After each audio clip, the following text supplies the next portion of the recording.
Arestado ang isa sa dalawang suspect sa pang-hold up sa isang kainan sa Parañaque. Bukod sa mga gamit na tangay ng mga hold-upper ang $1,500 na cash.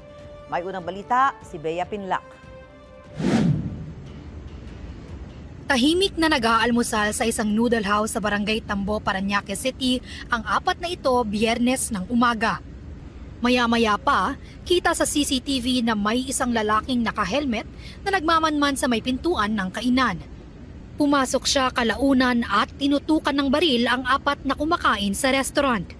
Tatlo sa kanila ay mga dayuhan, isang Malaysian, isang Chinese at isang Canadian. Nagkaroon ng komosyon kasi ayaw pang ibigay ng isa sa mga victims yung mga gamit niya. Ayon sa pulisya, nakuha ang mga cellphone, ID at perang nagkakahalaga ng $1,500 o mahigit 80,000 pesos. Sinimot din pati cash register ng restaurant.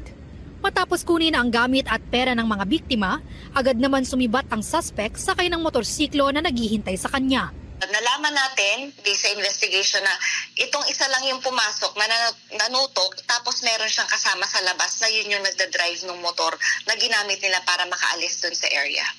Nagsagawa ng backtracking ang pulisya hanggang sa may isang nakasaksi na lumapit sa kanila. Meron isa tayong witness na sa halip na matakot siya dahil tinakot na siya nung suspect natin na huwag kang magsusumbong, huwag mo ko ituturo. Kahit na tinakot na siya, lumapit pa rin siya sa pulis at sinabi niya yung pagkakakilanlan.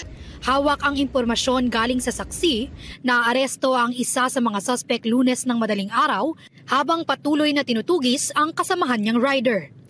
Nasamsam ang isang baril at isang motorsiklo mula sa suspect na nahaharap sa reklamong grave threat, robbery at paglabag sa RA 10591 o Comprehensive Firearms and Ammunition Regulation Act. Sinubukan ng GMA Integrated News na humingi ng pahayag mula sa suspect pero hindi ito pinahintulutan ng mga otoridad.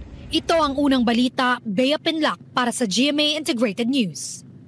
Mga kapuso, para una ka sa mga balita, mag-subscribe sa GMA Integrated News sa YouTube. Sa mga kapuso abroad, subaybayan niyo po kami sa GMA Pinoy TV at sa www.gmanews.tv.